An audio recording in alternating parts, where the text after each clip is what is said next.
गोकुलपुरी इलाका है जहां पर यह वारदात सामने आई है और महिला को गोली मार दी गई है।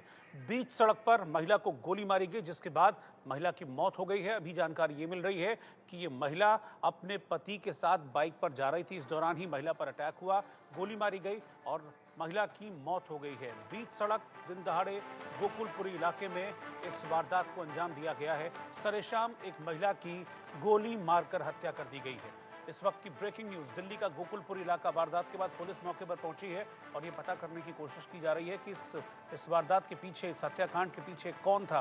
ये महिला, गोकुलपुरी का इलाके को अगर आप देखेंगे, तस्वीरें आप देखेंगे तो ये वो इलाका है जो कि दिल्ली के व्यस्त इलाकों में काउंट होता है, दिल्ली के व्यस्त इलाकों में गिना जाता है। और जिस वक्त इस वारदात को अंजाम दिया गया, उस वक्त आप देखिए कि अच्छे खासी संख्या में लोग वहां पर थे, गुजर रहे थे, लेकिन इसके बावजूद इतना दुस्साहस कि सरेआम एक महिला की हत्या कर दी गई। जावेद मेरे सहयोगी इस वक्त साथ में जुड़ रहे हैं। जावेद, जरा पहले मुझे इस वारदात के बारे में जानकारी दीजिए। कौन महिला थी, वजह अब तक सामने आई है, मोटिव क्या था हत्या का?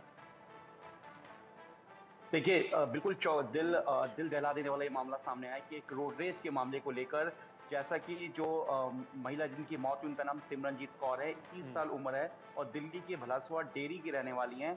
और इनके जो पति हैं उनका नाम हीरा है और जिनकी उम्र 40 साल है। अपने 2 बेटों के साथ ये गोकुलपुरी की तरफ जा रहे थे। हालांकि भलासवाड़ डेरी के रहने वाले हैं।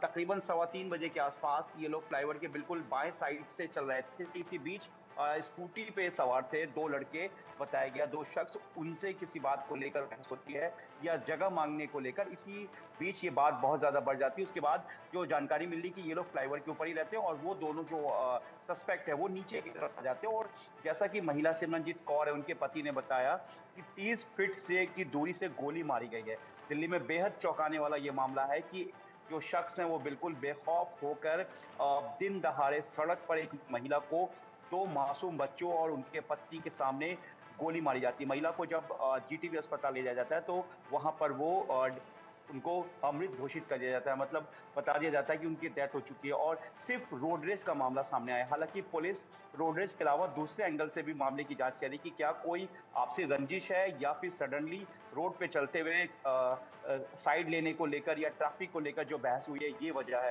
या इसके पीछे कोई और आपसी रंजिश है। लेकिन रोहित, देखिए, ये दिल्ली का बेहद दिल दहला देने वाला मामला है कि जब एक महिला अपने परिवार के साथ, पूरे परिवार जावेद, के जिस साथ तरह की कहीं परिस्थितियां जा रही हैं थी। उनको अगर थोड़ा सा जज करें तो ऐसा लगता नहीं कि सिर्फ रोड रेज का मामला होगा। उन लोगों के पास ऑलरेडी पिस्टल थी, इसका मतलब, क्योंकि तुरंत वारदात हुई, तुरंत बहसा बहसी हुई, उसके बाद उन्होंने फायर कर दिया। दैट मीन्स कि वो लोग अपने साथ हथियार लेकर चल रहे थे। तो ये भी जांच करना होगा कि किसी मोटिव के तहत उनके पास हथियार था और इसको शक्ल देने की कोशिश की गई है, बस बहस की या रोड रेज की। देखिए, 2 एंगल हो सकता है क्राइम के। अगर पॉइंट ऑफ व्यू से अगर देखिए तो हो सकता है कि ये दोनों बदमाश हो सकते हैं, क्योंकि गोकुलपुरी का इलाका ये नॉर्थ ईस्ट का बेल्ट है। यहाँ पर आप हमेशा देखते हैं कि हर हफ्ते या हर दिन कोई ना कोई माइनर गैंग या किसी की दर्दनाक मौत गोली मारते हुए या चाकू से लगातार रौंदते हुए कई खबरें देखने को मिलती, कई दिल दहला देने वाला फुटेज सामने आता है। तो ऐसे में ये दोनों क्या सिर्फ रोडेज का मामला था या इसके अलावा इनकी कोई रंजिश थी, या इसको एक, जैसा कि आप कह रहे हैं कि इसको रोड रेस की शक्ल देने की कोशिश की गई कि रोड रेस के मामले में इनकी आपस में बहस हुई, उसके बाद इन्हें गोली मारी गई। लेकिन अब इस पूरे एंगल पे दिल्ली पुलिस इस पूरे ठीक है। मामले की जांच करी। लेकिन इस पूरे मामले में जो महिला के पति ने अभी तक बताया, उन्होंने यही बताया कि उनका परिवार बाएं साइड फ्लाईओवर पे चल रहा था और इसी साइड को लेकर या रास्ते को लेकर कोई बात होती है और ये बहस जो है लंबी दूरी तक चलती है। उसके बाद ये परिवार, फैमिली जो है बुलेट से जा रही थी, पूरा परिवार था। देखिए, कुछ भी हो सकता था। अगर गोली उस शख्स को लगती, जो सिमरनजीत कौर है, उनके पति को अगर लगती, तो पूरा परिवार चलते रोड पर एक्सीडेंट हो सकता था, उसमें और भी कुछ हो सकता था। ठीक। लेकिन ये बेहद दर्दनाक और दिल दहला देने वाला मामला है, जिसमें 2 मासूम बच्चों के सामने और पति के सामने एक महिला की दर्दनाक मौत दी गई। अब ठीक है, फिलहाल दिल्ली पुलिस पुलिस के सामने आस-पास चैलेंज तमाम है। जो ये इन्होंने, इन दोनों हत्यारों ने दिल्ली पुलिस को ललकारा है दिन दहाड़े इस वारदात को लेकर। चैलेंज है दिल्ली पुलिस के सामने कि जल्द इन दोनों हत्यारों को पकड़े और सलाखों के पीछे पहुंचाए। शुक्रिया।